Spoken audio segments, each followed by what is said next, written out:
ನಾವು ಈ ವಿಡಿಯೋದಲ್ಲಿ ವ್ಯಾಯಾಮದ ಬಗ್ಗೆ ಮಾತಾಡೋಣ. ಓಲ್ಡ್ ಟ್ರೆಡಿಷನಲ್ ವ್ಯಾಯಾಮ ಅದ್ರ ಬಗ್ಗೆ ಮಾತಾಡೋಣ.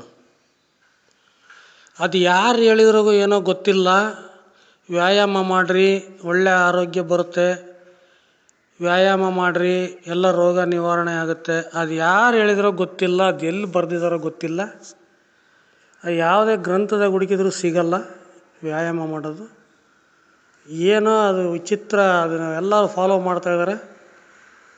ಎಲ್ಲ ಭಾಳ ಆಳವಾಗಿ ನಂಬಿಬಿಟ್ಟಿದ್ದಾರೆ. ನಾವೇನಾದರೂ ವ್ಯಾಯಾಮ ಮಾಡಬೇಡಿ ಅಂದರೆ ಅದು ಭಾಳ ಒಂದು ಕೋಪ ಬರುತ್ತೆ ಅವ್ರಿಗೆ. ವ್ಯಾಯಾಮ ಅಂದರೆ ಯಾವ ರೀತಿ ವ್ಯಾಯಾಮ ಮಾಡಬೇಕು? ದೇಹಕ್ಕೆ ಶಕ್ತಿ ಬರೋವಂಥ ವ್ಯಾಯಾಮ ಮಾಡಬೇಕು, ದೇಹಕ್ಕೆ ಶಕ್ತಿ ನಾಶ ಆಗೋಂಥ ವ್ಯಾಯಾಮ ಮಾಡಬಾರ್ದು ಅಂತ ನಾವು ಎಷ್ಟು ಹೇಳ್ತೀವಿ. ವ್ಯಾಯಾಮ ಅಂತಂದರೆ ಏನೇನೋ ಮಾಡ್ತಾರೆ. ಒಂದೊಂದು ವ್ಯಾಯಾಮ ಒಂದೊಂದು ಪರಿಣಾಮಗಳನ್ನ ಬೀರುತ್ತೆ. ಒಂದೊಂದು ವ್ಯಾಯಾಮ ಒಂದೊಂದು ಥರ ಬೆನಿಫಿಟ್ಸನ್ನು ಕೊಡುತ್ತೆ. ಎಲ್ಲ ವ್ಯಾಯಾಮನೂ ಒಂದೇ ರಿಸಲ್ಟ್ ಕೊಡಲ್ಲ. ಒಂದು ಮೂಳೆ ಗಟ್ಟಿ ಆಗುತ್ತೆ, ಒಂದು ಮಾಂಸ ಗಟ್ಟಿ ಆಗುತ್ತೆ, ಇನ್ನೊಂದು ನರಗಳು ಗಟ್ಟಿ ಆಗುತ್ತೆ, ಈ ಕೆಲವೊಂದು ನರಗಳು ಉಬ್ಬುತ್ತವೆ, ಮಾಂಸಖಂಡಗಳು ಉಬ್ಬುತ್ತವೆ, ಕೆಲವೊಂದು ಸ್ಟ್ರೆಚ್ ಆಗ್ತವೆ. ಭಾಳ ಒಂದು ವ್ಯಾಯಾಮಗಳು ವೆರೈಟಿ ವ್ಯಾಯಾಮಗಳಿದ್ದಾವೆ. ಮನುಷ್ಯನ ದೇಹ ಯಾವ ರೀತಿ ರಚನೆ ಆಗೈತಪ್ಪ? ಮನುಷ್ಯ ಆಹಾರವನ್ನು ಹುಡುಕೋದು, ಆಹಾರವನ್ನು ಸೇವನೆ ಮಾಡೋದು, ಇಷ್ಟೇ ಮನುಷ್ಯ. ಕೈ ಕಾಲುಗಳನ್ನು ಉಪಯೋಗಿಸೋದು. ಅದು ಬಿಟ್ಟುಬಿಟ್ಟು ಏನೇನೋ ವ್ಯಾಯಾಮಗಳು ಮಾಡಿ ಕಳ್ಳೆಲ್ಲ ಟ್ವಿಸ್ಟ್ ಮಾಡ್ಕೊಂಡು, ನರಗಳನ್ನೆಲ್ಲ ಟ್ವಿಸ್ಟ್ ಮಾಡ್ಕೊಂಡು, ಎಲ್ಲ ದಪ್ಪ ಮಾಡ್ಕೊಂಡು, ಎಲ್ಲ ತೆಳ್ಳಗೆ ಮಾಡ್ಕೊಂಡು, ದೇಹದ ಅಂಗಾಂಗಗಳನ್ನೆಲ್ಲ ಡ್ಯಾಮೇಜ್ ಮಾಡಿಕೊಂಡು ಅದೇನು ಮಾಡ್ತಾರೋ ಗೊತ್ತಿಲ್ಲಪ್ಪ.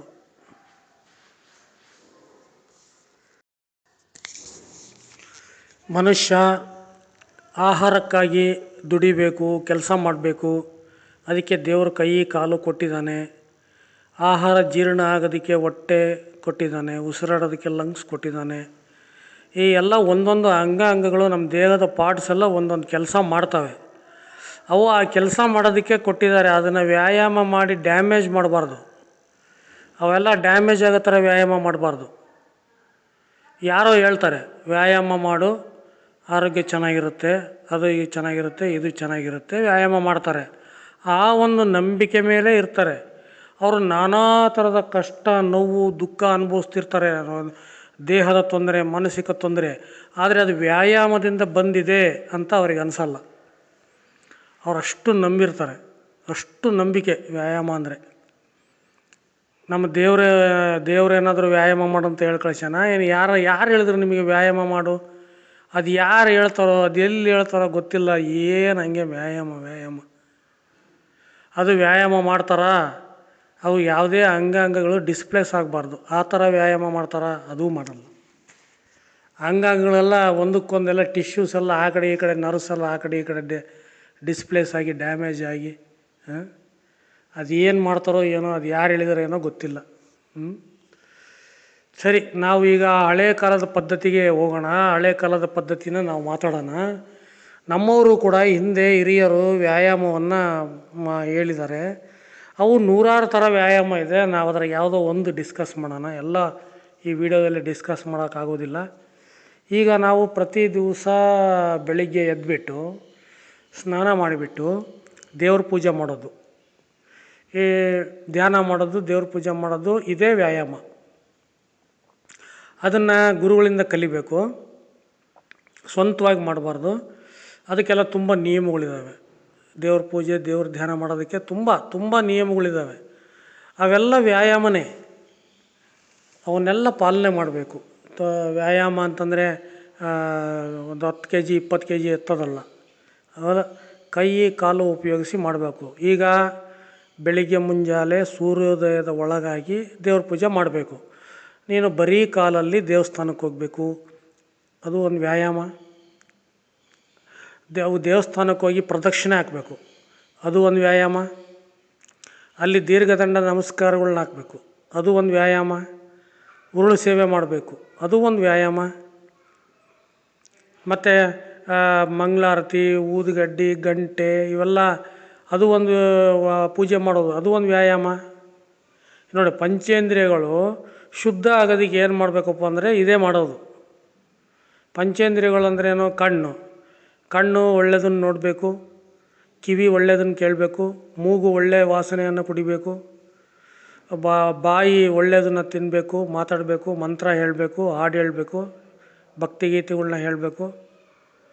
ಮುಟ್ಟೋದು, ದೇವರನ್ನು ಮುಟ್ಟೋದು, ಪೂಜಾ ಸಾಮಗ್ರಿಗಳನ್ನು ಮುಟ್ಟೋದು, ಭೂಮಿಯನ್ನು ಮುಟ್ಟೋದು. ಈ ಪಂಚೇಂದ್ರಿಯಗಳು ಒಟ್ಟಿಗೆ ಸೇರಿ ಕೆಲಸ ಮಾಡ್ತಕ್ಕಂಥ ಜಾಗ ದೇವಸ್ಥಾನ. ದೇವರ ಪೂಜೆ. ನಮ್ಮ ಮನಸ್ಸು ದೇವಸ್ಥಾನಕ್ಕೆ ಹೋಲಿಸ್ತಾರೆ, ಅಥವಾ ದೇವಸ್ಥಾನನ ನಮ್ಮ ಮನಸ್ಸಿಗೆ ಹೋಲಿಸ್ತಾರೆ. ಅದು ಮನಸ್ಸಿನ ಮಂದಿರ, ಮನಸ್ಸನ್ನು ರಿಪೇರಿ ಮಾಡುವಂತಹ, ಮನಸ್ಸನ್ನು ಶಕ್ತಿಶಾಲಿ ಮಾಡುವಂತಹ ಒಂದು ಪವಿತ್ರ ಸ್ಥಳ. ನೀವು ಪ್ರತಿ ದಿವಸ ಬರೀ ಕಾಲಲ್ಲಿ ಹೋಗಬೇಕು.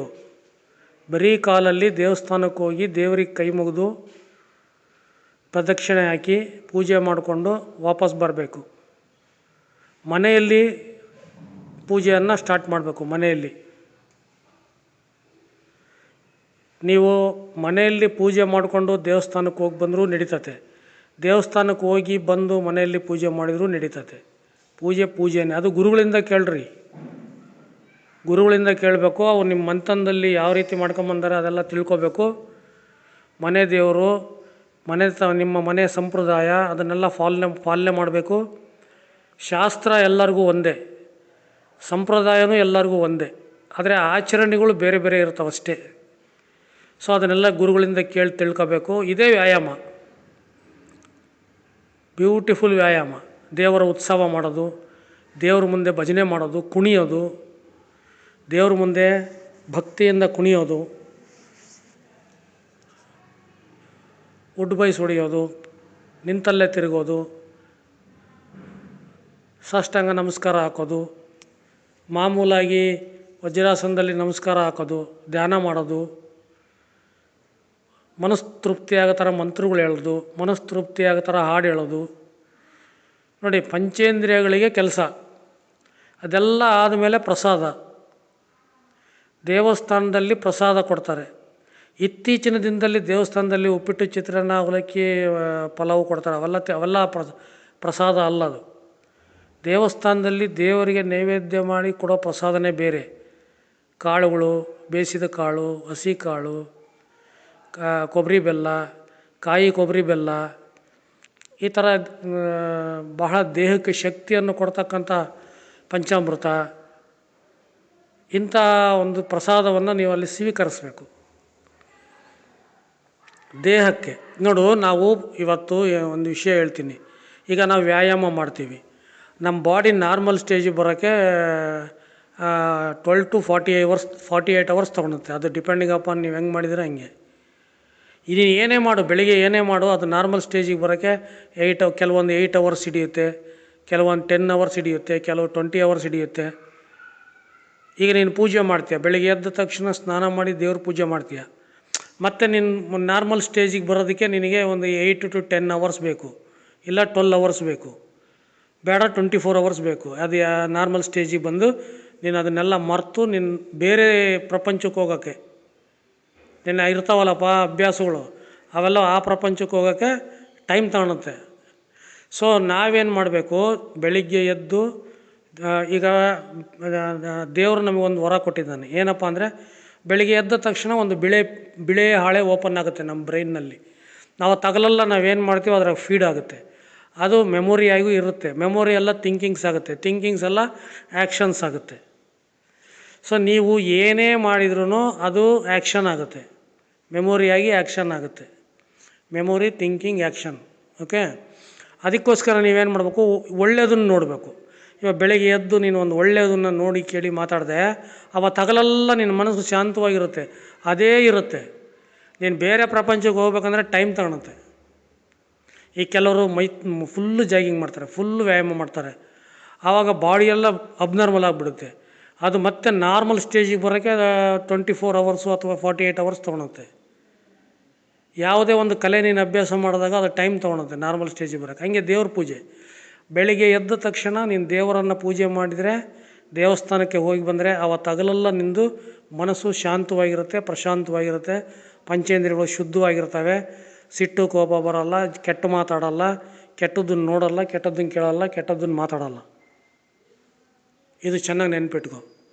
ನಮ್ಮದು ಓಲ್ಡ್ ಟ್ರೆಡಿಷನ್ ವ್ಯಾಯಾಮ, ದೇವ್ರ ಧ್ಯಾನ ಮಾಡೋದು, ದೇವ್ರ ಪೂಜೆ ಮಾಡೋದು, ದೇವಸ್ಥಾನಕ್ಕೆ ಹೋಗೋದು, ಪ್ರದಕ್ಷಿಣೆ ಹಾಕೋದು, ಧ್ಯಾನ ಮಾಡೋದು, ಮಂತ್ರಗಳನ್ನ ಹೇಳೋದು, ಗಂಟೆ ಬಾರಿಸೋದು. ಗಂಟೆ ಅಂದರೆ ಕಿವಿಗೆ ಶಬ್ದ, ಊದುಬತ್ತಿ, ಲೋಬಾನ ಮೂಗಿಗೆ ವಾಸನೆ, ಗೊತ್ತಾಯ್ತಾ? ಮಂಗಳಾರತಿ, ಕಣ್ಣಿಗೆ ದೀಪ, ಕಣ್ಣು ಬೆಳಗೋದು, ಮಂಗಳಾರತಿ, ದೀಪ, ಪ್ರಸಾದ, ನಾಲಿಗೆ ಪ್ರಸಾದ, ಮಂತ್ರ ಹೇಳೋದು, ನಾಲಿಗೆ ಮಂತ್ರ ಹೇಳುತ್ತೆ, ಹಾಡು ಹೇಳೋದು, ಕುಣಿಯೋದು, ಕೈ ಕಾಲುಗಳು ಕುಣಿಯೋದು, ಡೋಲು ಡಮರುಗ ಎಲ್ಲ ಬಾರಿಸೋದು, ಕೈಗೆ ವ್ಯಾಯಾಮ, ಕುಣಿಯೋದು, ಕಾಲಿಗೆ ವ್ಯಾಯಾಮ. ಅನೇಕ ರೀತಿಯಿಂದ ದೇವರಿಗೆ ನಾವು ಪೂಜೆ ಮಾಡ್ಬೋದು. ಅದನ್ನೆಲ್ಲ ಗುರುಗಳಿಂದ ಕೇಳ್ಕೊಳ್ಳಿರಿ. ನೀವು ಜಾತ್ರೆಯಲ್ಲಿ ನೋಡಿದ್ದೀರಾ, ಉತ್ಸವದಲ್ಲಿ ನೋಡಿದ್ದೀರಾ, ಎಲ್ಲ ಜನ ಹೇಗೆ ಮಾಡ್ತಾರೆ, ಅದನ್ನೆಲ್ಲರೂ ಮಾಡಬೇಕು. ಗಂಡು ಮಕ್ಕಳು, ಹೆಣ್ಮಕ್ಳು, ಹುಡುಗರು, ಮಕ್ಕಳು ಎಲ್ಲರೂ ಮಾಡಬೇಕು. ದೇವ್ರ ಮುಂದೆ ಎಲ್ಲ ಕುಣಿಬೇಕು. ಇದೆಲ್ಲ ಒಂದು ಒಳ್ಳೆಯ ವ್ಯಾಯಾಮ. ಇದನ್ನು ಪೂರ್ವ ಕಾಲದಿಂದಲೂ ಗ್ರಂಥಗಳಲ್ಲೂ ಕೂಡ ಹೇಳಿದ್ದಾರೆ. ದೇವ್ರ ಪೂಜೆ, ಉತ್ಸವ ಇವನ್ನೆಲ್ಲ ಮಾಡೋದು.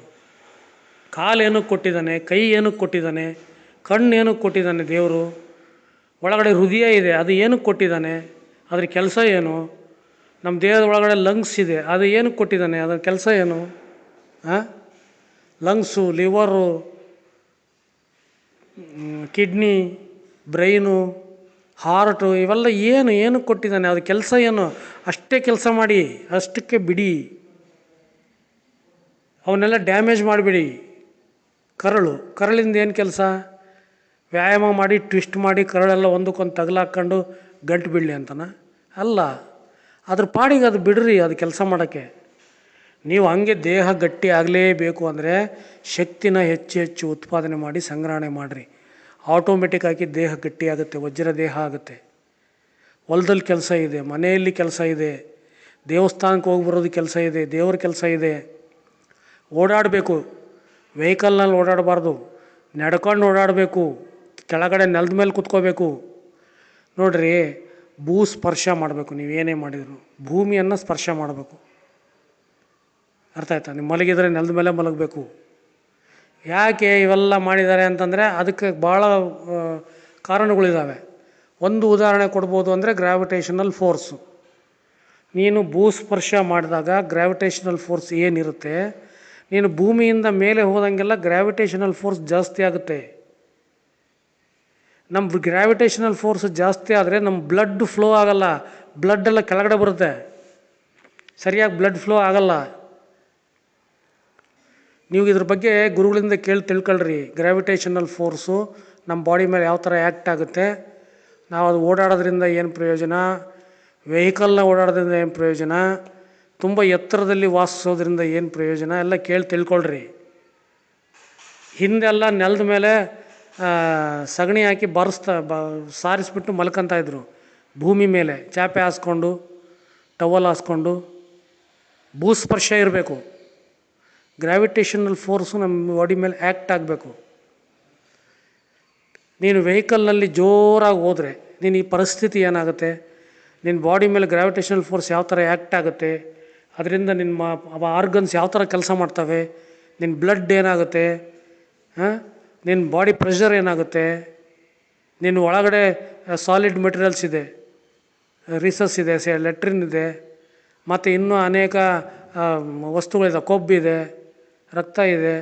ಇವೆಲ್ಲ ಗ್ರಾವಿಟೇಷನಲ್ ಫೋರ್ಸ್ ಮೇಲೆ ಯಾವ ಥರ ಆ್ಯಕ್ಟ್ ಆಗುತ್ತೆ, ಅದಕ್ಕೆ ಏನು ಮಾಡಬೇಕು? ಭೂಸ್ಪರ್ಶ. ನೀವು ನೆಲದ ಮೇಲೆ ಓಡಾಡಬೇಕು. ನೆಲದ ಮೇಲೆ ನೀವು ವೆಹಿಕಲ್ನಲ್ಲಿ ಓಡಾಡೋಂಗೇ ಇಲ್ಲ. ಲೆಕ್ಕ ಪ್ರಕಾರ ವೆಹಿಕಲ್ನಲ್ಲಿ ಓಡಾಡಿದ್ರೆ ಏನಾಗುತ್ತೆ? ಶಕ್ತಿ ನಾಶ ಆಗುತ್ತೆ. ಭೂಸ್ಪರ್ಶ ಮಾಡದೇ ಇದ್ದರೆ ಏನಾಗುತ್ತೆ? ಶಕ್ತಿ ನಾಶ ಆಗುತ್ತೆ ಅಷ್ಟೇ. ಶಕ್ತಿ ನಾಶ ಆದರೆ ಏನಾಗುತ್ತೆ? ರೋಗಗಳು ಬರ್ತವೆ, ಕಷ್ಟ ಬರುತ್ತೆ, ದುಃಖ ಬರುತ್ತೆ. ಶಕ್ತಿ ನಾಶ ಮಾಡ್ಕೊಳ್ಳೋದ್ರಿಂದ ಜೀವನ ನರಕ ಆಗುತ್ತೆ, ಸಮಾಧಾನ ಇರಲ್ಲ, ಶಾಂತಿ ಇರಲ್ಲ. ಸ್ವಲ್ಪ ಅರ್ಥ ಮಾಡ್ಕೊಳ್ಳಿ. ಇದೇ ರೀತಿ ನಾನಾ ಕಾರಣಗಳಿದ್ದಾವೆ. ಈ ವಿಡಿಯೋದಲ್ಲಿ ನಾವು ಹೇಳೋಕ್ಕಾಗೋದಿಲ್ಲ, ಒಂದು ಉದಾಹರಣೆ ಕೊಟ್ಟೆ ಅಷ್ಟೇ. ಗ್ರ್ಯಾವಿಟೇಷನಲ್ ಫೋರ್ಸು ನಮ್ಮ ಬಾಡಿ ಮೇಲೆ ಆ್ಯಕ್ಟ್ ಆಗುತ್ತೆ. ಅದಕ್ಕೆ ತಕ್ಕಂಗೆ ನೀವು ಬಾಡಿಯ ಎನರ್ಜಿನ ಮೇನೇಜ್ ಮಾಡಬೇಕು. ಗ್ರ್ಯಾವಿಟೇಷನಲ್ ಫೋರ್ಸ್ ಜಾಸ್ತಿ ಆಗೋದು ಕಮ್ಮಿ ಆಗೋದು ಅಂಥವೆಲ್ಲ ಮಾಡಬಾರ್ದು. ನೀವು ಎತ್ತರಕ್ಕೆ ಹೋದಂಗೆಲ್ಲ ನಿಮ್ಮ ಮೇಲೆ ಗ್ರ್ಯಾವಿಟೇಷನಲ್ ಫೋರ್ಸ್ ಜಾಸ್ತಿ ಆಗುತ್ತೆ. ಇದ್ರ ಬಗ್ಗೆ ಎಲ್ಲ ನೀವು ಕೇಳಿ ತಿಳ್ಕೊಂಡು ನೀವು ಡಾಕ್ಟ್ರ್ ಸಲಹೆ ಪಡೀರಿ. ಡಾಕ್ಟ್ರ್ ಗೊತ್ತಾಗದಿರೋ ಸೈಂಟಿಸ್ಟ್ ಕೇಳ್ರಿ, ಫಿಸಿಕ್ಸ್ ಓದಿರೋ ಕೇಳ್ರಿ, ಇಲ್ಲ ಗುರುಗಳನ್ನ ಕೇಳ್ರಿ. ನಿಮ್ಮ ಮನೆ ಗುರುಗಳು ಇರ್ತಾರೆ, ಅವರೆಲ್ಲ ಆಚಾರ ವಿಚಾರ ಟ್ರೆಡಿಷನಲ್ ಹಳೆ ಕಾಲದ ಪದ್ಧತಿಗಳನ್ನೆಲ್ಲ ಕ್ಲೀನಾಗಿ ನಿಮಗೆ ವಿವರವಾಗಿ ಹೇಳ್ತಾರೆ. ಅದನ್ನೆಲ್ಲ ಪಾಲನೆ ಮಾಡಿರಿ. ರೈಲು 2 ಕಂಬಿ ಮೇಲೆ ಓಡುತ್ತೆ ಅಂತ ಕಂಡುಹಿಡಿದ್ರು. ಅದಾದಮೇಲೆ ಎಷ್ಟೋ ವೆರೈಟೀಸ್ ಆಫ್ ರೈಲ್ ಕಂಡುಹಿಡಿದ್ರು. Trains, electric train, bullet train, ಗಂಟೆಗೆ 300-500 ಕಿಲೋಮೀಟ್ರ್ ಸ್ಪೀಡ್ ಹೋದ್ರೂ 2 ಹಳಿ ಮೇಲೇ ಹೋಗೋದು. ಟ್ರೆಡಿಷನಲ್ ಹಳಿ ಬೇಕೇ ಬೇಕು. ಟೈಪ್ ರೈಟರ್ ಕಂಡುಹಿಡಿದಿದ್ದು ಯಾರೋ ಗೊತ್ತಿಲ್ಲ, ಅದು ಯಾರಿಗೂ ಗೊತ್ತಿಲ್ಲ. ಆದರೆ ಟೈಪ್ ರೈಟರ್ ಕಂಡುಹಿಡಿದ ಮೇಲೆ ಕಂಪ್ಯೂಟರ್ ಬಂದಿದ್ದು. ಟೈಪ್ ರೈಟರದು ಏನಾಯ್ತೋ ಅದೇ ಸಿಸ್ಟಮ್ಮೇ, ಅದೇ ಬಟನ್ಸೇ, ಅದೇ ಕೀಪ್ಯಾಡೇ. ಆದರೆ ಇದು ಕಂಪ್ಯೂಟ್ರು ಟ್ರೆಡಿಷನಲ್ ಇದ್ದೇ ಇರುತ್ತೆ. ಹಳೇ ಕಾಲದ ಪದ್ಧತಿಗಳು ಇದ್ದೇ ಇರುತ್ತೆ, ಅದನ್ನು ಬಿಟ್ಟು ನಡೆಯೋಕ್ಕಾಗಲ್ಲ. ಇದೇ ರೀತಿ ನಾವು ನೂರಾರು ಉದಾಹರಣೆಗಳು ಕೊಡ್ಬೋದು. ಮನೆ ಕೆಲಸ ಮಾಡೋದು, ಹಳೆ ಕಾಲದ ಪದ್ಧತಿಗಳು ಹೇಗಿದ್ದಾವೆ, ಈಗಿನ ಪದ್ಧತಿ ಹೇಗಿದ್ದಾವೆ. ಶಕ್ತಿ ನಾಶ ಮಾಡ್ಕೊಂಬಿಡೋದು, ದುರ್ಬಲ ಆಗಿಬಿಡೋದು, ಕೈಕಾಲ ಶಕ್ತಿ ಇಲ್ದಂಗೆ ಮಾಡ್ಕೊಂಬಿಡೋದು. ಆ ಮಿಷಿನ್ನಾಗ ರುಬ್ಬೋದು, ಮಿಷಿನ್ನಾಗೆ ಎಲ್ಲ ಮಾಡೋದು. ಬಟ್ಟೆ ಒಗೆಯೋದು, ಕಸ ಹೊಡೆಯೋದೆಲ್ಲ ಮಿಷಿನ್ನು. ಇಲ್ಲ ಇಟ್ಕೊಳೋದು. ಅದು ಜಾಸ್ತಿ ರೆಸ್ಟ್ ತಗೊಬಿಟ್ಟಿರಿ. ರೆಸ್ಟ್ ಯಾರು ತಗೋತಾರೆ ಅಂದರೆ ದುರ್ಬಲರು, ನಿಶ್ಶಕ್ತರು, ದುರ್ಬಲರು, ಶಕ್ತಿ ಇಲ್ಲದವರು. ಕೆಲವರಂತೂ ಅಜ್ಞಾನಿ ಥರ ವರ್ತಿಸ್ತಾರೆ. ಮಕ್ಕಳು ಕೆಲಸ ಮಾಡಬಾರ್ದು, ಆರಾಮಾಗಿ ಮಂಚದ ಮೇಲೆ ಮಕ್ಕೊಂಡು ಆರಾಮಾಗಿರಬೇಕು. ಆ ಥರ ಎಲ್ಲ ಮಾಡಬೇಡಿ, ರೋಗಿಷ್ಠರಾಗ್ತಾರೆ. ಆರಾಮಾಗಿರೋದಲ್ಲ, ಯಾವಾಗಲೂ ದೇಹ ದಂಡಿಸ್ಬೇಕು, ಯಾವಾಗಲೂ ಏನಾನ ಕೆಲಸ ಮಾಡ್ತಾ ಇರಬೇಕು. ಮಕ್ಕಳಿಗೆ ಹಿಂಸೆ ಕೊಡಿ. ತಂದೆ ತಾಯಿಗಳು ಮಕ್ಕಳಿಗೆ ಕೆಲಸ ಮಾಡೋದಕ್ಕೆ ಹೇಳಿ, ಹಿಂಸೆ ಕೊಡಿ ಅವ್ರಿಗೆ. ಅವರೆಷ್ಟು ಕೆಲಸ ಮಾಡ್ತಾರೋ ದೈಹಿಕವಾಗಿ ಮಾನಸಿಕವಾಗಿ ಅಷ್ಟು ಬಲಶಾಲಿಯಾಗಿರ್ತಾರೆ. ನೋಡಿ, ವ್ಯಾಯಾಮ ಮಾಡೋದಕ್ಕೆ ಅನೇಕ ಪದ್ಧತಿಗಳಿದ್ದಾವೆ. ಗುರುಗಳಿಂದ ಕೇಳಿ ತಿಳ್ಕೊಂಡು ಪಡೀರಿ. ಆದರೆ ನಮ್ಮ ಬಾಡಿ ವೈಟಲ್ ಆರ್ಗನ್ಸಿಗೆ ಯಾವ ತೊಂದರೆ ಆಗಬಾರ್ದು. ನಮ್ಮ ದೇಹದಲ್ಲಿ ಕೆಲಸ ಮಾಡ್ತಕ್ಕಂಥ ಅಂಗಾಂಗಗಳಿಗೆ ಯಾವ ತೊಂದರೆ ಆಗಬಾರ್ದು. ಅವು ನಾರ್ಮಲ್ಲಾಗಿರಬೇಕು. ಅಂತಹ ವ್ಯಾಯಾಮ ಮಾಡಿ, ಗುರುಗಳಿಂದ ತರಬೇತಿ ಪಡೆದು. ಆದರೆ ಸ್ವಂತವಾಗಿ ಮಾಡಬೇಡಿ. ನೀವು ಯಾವುದೇ ವ್ಯಾಯಾಮನ ಸ್ವಂತವಾಗಿ ಮಾಡಬೇಡಿ. ಯೂಟ್ಯೂಬ್ ನೋಡಿ, ವಿಡಿಯೋ ನೋಡಿ, ಪುಸ್ತಕ ಓದಿ, ಪುಸ್ತಕ ನೋಡಿ ಅವೆಲ್ಲ ಮಾಡೋಕ್ಕೆ ಹೋಗಬೇಡಿ. ಅನುಭವವೇ ನಿಜವಾದ ಶಿಕ್ಷಕ, ಅನುಭವವೇ ನಿಜವಾದ ಜ್ಞಾನ. ಅನುಭವದ ಜ್ಞಾನದಿಂದ ಜೀವನ ಮಾಡಿರಿ. ಅನುಭವದ ಜ್ಞಾನ, ಅದು ಇಂಗ್ಲೀಷ್ನ ಟ್ರೈನಿಂಗ್ ಅಂತಾರೆ, ತರಬೇತಿ ಅಂತಾರೆ. ಗುರು ಹತ್ರ ತರಬೇತಿ ಪಡೀರಿ. ಸ್ವಲ್ಪನಾದರೂ ಅನುಭವದ ಜ್ಞಾನ ತಗೊಳ್ಳಿ. ಅನುಭವದ ಜ್ಞಾನದಿಂದ ಬದುಕ್ರಿ. ಅನುಭವ ಇಲ್ಲದೆ ಬರ್ತಕ್ಕಂಥ ಜ್ಞಾನ ಬಾಡಿ ಡ್ಯಾಮೇಜ್ ಮಾಡುತ್ತೆ, ಮನಸ್ಸನ್ನು ವಿಕಾರ ರೂಪಕ್ಕೆ ತಗೊಂಡೋಗುತ್ತೆ. ಅನುಭವ ಇಲ್ಲದಂಥ ಜ್ಞಾನ ಬೇಡ. ಜೀವನಕ್ಕೆ ಬೇಕಾಗಿರೋದು ಜ್ಞಾನ ತಗೊಳ್ಳಿ, ಜೀವನಕ್ಕೆ ಬೇಡವಾಗಿರೋದು ತಗೋಬೇಡಿ. ಒಬ್ಬೊಬ್ರಿಗೆ ಒಂದೊಂದು ಕಸುಬಿದೆ, ಒಂದು ಜಾತಿ ಇದೆ, ಒಂದು ಎಜುಕೇಷನ್ ಇದೆ. ಒಬ್ಬರು ಲಾಯರು, ಒಬ್ಬರು ಇಂಜಿನಿಯರು, ಒಬ್ಬರು ಡಾಕ್ಟ್ರು, ಒಬ್ಬರು ಸೈಂಟಿಸ್ಟು, ಒಬ್ಬರು ರೈತರು, ಒಬ್ಬರು ಆಟೋ ಹೊಡಿಯೋರು, ಒಬ್ಬರು ಬಸ್ ಹೊಡಿತಾರೆ, ಒಬ್ಬರು ಕಾರ್ ಹೊಡಿತಾರೆ, ಒಬ್ಬರು ಲಾರಿ ಹೊಡಿತಾರೆ, ಏರೋಪ್ಲೇನ್ ಹೊಡಿತಾರೆ, ರೈಲ್ ಹೊಡಿತಾರೆ. ಒಬ್ಬೊಬ್ರದ್ದು ಒಂದೊಂದು ಕಸುಬಿದೆ, ಆ ಜಾತಿ ಇದೆ. ಅವ್ರಿಗೆ ತಕ್ಕಂಥ ನಾಲೆಡ್ಜನ್ನು ನೀವು ತಗೊಳ್ಳಿ. ಅಷ್ಟೇ ಬೇಕು ಮನುಷ್ಯನಿಗೆ. ಏನು ಮಾಡಿದರೆ ಊಟ ಕೊಡುತ್ತಪ್ಪ ಅಷ್ಟೇ ಬೇಕು. ನಿನಗೆ ಯಾವುದು ಊಟ ಕೊಡುತ್ತೆ ಅದನ್ನು ಮಾಡು, ಯಾವುದು ಆರೋಗ್ಯ ಕೊಡುತ್ತೆ ಅದನ್ನು ಮಾಡು, ಅಷ್ಟೇ ತಿಳ್ಕ. ಕೆಲವರು ಎದ್ದೇಳ್ತಾರೆ, ಬೆಳಿಗ್ಗೆ ವ್ಯಾಯಾಮ ಮಾಡ್ತಾರೆ, ಆಫೀಸ್ಗೆ ಹೋಗಿ ಬರ್ತಾರೆ, ಶಾಲಾ ಕಾಲೇಜಿಗೆ ಹೋಗಿ ಬರ್ತಾರೆ, ಮಲ್ಕೋತಾರೆ, ಸಾಧನೆ ಮಾಡ್ತಾರೆ. ಅಷ್ಟಕ್ಕೆ ಜ್ಞಾನ ಇಂಪ್ರೂವ್ ಮಾಡ್ಕೊಳ್ರಿ. ಅಷ್ಟೇ ಇರಬೇಕು ಜ್ಞಾನ. ಈಗ ನೀವು ನೋಡಿದ್ದು, ಕೇಳಿದ್ದು, ಓದಿದ್ದು ಅದೆಲ್ಲ ಉಪಯೋಗಕ್ಕೆ ಬರುತ್ತೆ. ಹೆಂಗೆ? 50% ನಿಮ್ಮನ್ನು ಸೇವ್ ಮಾಡುತ್ತೆ. ನೀನೆಲ್ಲ ನೋಡಿದ್ದೀನಿ, ಕೇಳಿದ್ದೀನಿ, ಓದಿದ್ದೀನಿ. ನಿಮಗೆ ಆಗುವ ಅನಾಹುತಗಳನ್ನ 50% ತಪ್ಪಿಸುತ್ತೆ. ಇನ್ನು 50% ನೀವು ಅನುಭವಿಸ್ಲೇಬೇಕು. ಹಂಗಾಗಿ ಇರಬೇಕು ಜ್ಞಾನ, ಆದರೆ ಅದು ನಮ್ಮ ಸೇಫ್ಟಿಗೆ ಹೆಲ್ಪ್ ಮಾಡುತ್ತೆ. ಆದರೆ ನಾವು ಅನುಭವಿಸ್ಲೇಬೇಕು. ಅನುಭವಿಸಿದ ಮೇಲೆ ಸಿಗೋ ಜ್ಞಾನನೇ ನಿಜವಾದ ಜ್ಞಾನ. ತಂದೆ ತಾಯಿಗಳು ಹೇಳಿದ್ದನ್ನು ಕೇಳಿದರೆ, ಅಂದರೆ ಅವರ ಅನುಭವದ ಮಾತುಗಳನ್ನು ನೀವು ಕೇಳಿದರೆ ಅವು ಆಚರಣೆ ಮಾಡೋದಕ್ಕೆ ಸುಲಭ. ಅವ್ರ ಗುರುಗಳು ನೂರಾರು ವರ್ಷದಿಂದ ತರಬೇತಿ ಹೊಂದಿರ್ತಾರೆ. ಅವರ ಅನುಭವದ ಮಾತುಗಳನ್ನ ನೀವು ಕೇಳಿದರೆ ಅದು ಆಚರಣೆ ಮಾಡೋದಕ್ಕೆ ತುಂಬ ಸುಲಭ ಆಗುತ್ತೆ. ಸುಮ್ಮನೆ ಏನೇನೋ ಬ್ಲೈಂಡಾಗಿ ಮಾಡೋಕ್ಕೆ ಹೋಗಬೇಡ್ರಿ. ಗುರುಗಳಿಂದ ಮಾರ್ಗದರ್ಶನ ಪಡೀರಿ. ಒಳ್ಳೆ ವ್ಯಾಯಾಮ ಅಂತಂದರೆ ನಮ್ಮ ನೂರಾರು ಇದ್ದಾವೆ. ಹೊಲದ ಕೆಲಸ, ಮನೆ ಕೆಲಸ, ದುಡಿಮೆ ಮಾಡೋ ಕೆಲಸ, ದೇವ್ರ ಪೂಜೆ, ದೇವ್ರ ಧ್ಯಾನ, ನೂರಾರು ಇದ್ದಾವೆ. ಕಾಯಕವೇ ಕೈಲಾಸ ಅಂತ ಏನಕ್ಕೆ ಮಾಡಿದ್ದಾರೆ? ಕಾಯಕವೇ ಕೈಲಾಸ ಏನದು ಅರ್ಥ? ಅವೆಲ್ಲ ತಿಳ್ಕೊಳ್ರಿ. ಮನುಷ್ಯ ಪ್ರತಿನಿತ್ಯ 8 ತಾಸು ಮಲಗ್ತಾನೆ, 8 ತಾಸು ದುಡಿತಾನೆ. ಇನ್ನು ಉಳಿದ 8 ತಾಸು ಜನಗಳ ಸೇವೆ ಮಾಡಿರಿ. ನಿಮ್ಮ ಒಂದು ಇದನ್ನು ಸರಿ ಮಾಡ್ಕೊಳ್ರಿ. ಮನುಷ್ಯತ್ವ ಜ್ಞಾನವನ್ನು ಹೆಚ್ಚಿಸ್ಕೊಳ್ರಿ. ಮಾನವ ಧರ್ಮವನ್ನು ಕಲೀರಿ. ಗುರುಗಳ ಹತ್ರ ಹೋಗ್ರಿ, ಪ್ರವಚನ ಕೇಳ್ರಿ, ಭಾಷಣ ಕೇಳ್ರಿ, ಜ್ಞಾನ ಸಂಪಾದನೆ ಮಾಡಿರಿ. ಒಟ್ಟಿನಲ್ಲಿ ನಾನು ನಿಮಗೆ ಒಂದು ಮನವರಿಕೆ ಮಾಡೋದೇನು ಅಂತಂದರೆ, ವ್ಯಾಯಾಮದ ಬಗ್ಗೆ ಈ ವಿಡಿಯೋ ಮಾಡಿದ್ದೀವಿ. ನಮ್ಮ ಹಿಂದಿನವರು ಟ್ರೆಡಿಷನಲ್, ಹಿಂದಿನವರು ಹಿಂದೆ ಬದುಕಿ ಬಾಳಿದಂಥ ಜನ ಎಲ್ಲ ಪದ್ಧತಿಗಳು, ರೀತಿ ನೀತಿಗಳು, ಸಂಪ್ರದಾಯಗಳು ಅಂತ ಮಾಡಿಟ್ಟಿದ್ದಾರೆ. ಶಾಸ್ತ್ರ ಸಂಪ್ರದಾಯಗಳೆಲ್ಲ ಮಾಡಿಟ್ಟಿದ್ದಾರೆ. ಶಾಸ್ತ್ರ ಸಂಪ್ರದಾಯ ಅಂದರೆ ಅವು ಅನುಭವದ ಮಾತುಗಳೇ. ಅವನ್ನೆಲ್ಲ ಪಾಲನೆ ಮಾಡಿರಿ. ಯಾವ ಟೈಮ್ನಲ್ಲಿ ಏನು ಮಾಡಬೇಕು ಎಲ್ಲ ಬರೆದಿಟ್ಟಿದ್ದಾರೆ. ಅದನ್ನೆಲ್ಲ ಅಭ್ಯಾಸ ಮಾಡಿರಿ.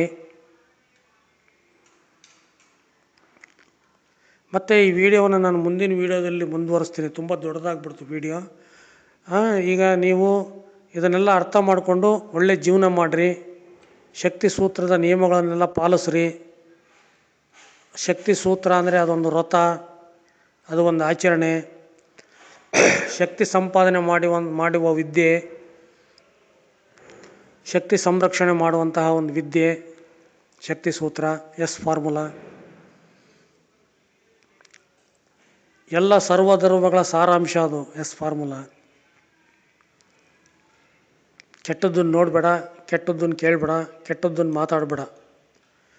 ಈ ರೀತಿ ಎಸ್ ಫಾರ್ಮುಲದ ನಿಯಮಗಳಿದ್ದಾವೆ, ನೂರಾರು ನಿಯಮಗಳಿದ್ದಾವೆ. ಅವನ್ನೆಲ್ಲ ಕೇಳಿ ತಿಳ್ಕೊಂಡು ಆಚರಣೆ ಮಾಡಿರಿ.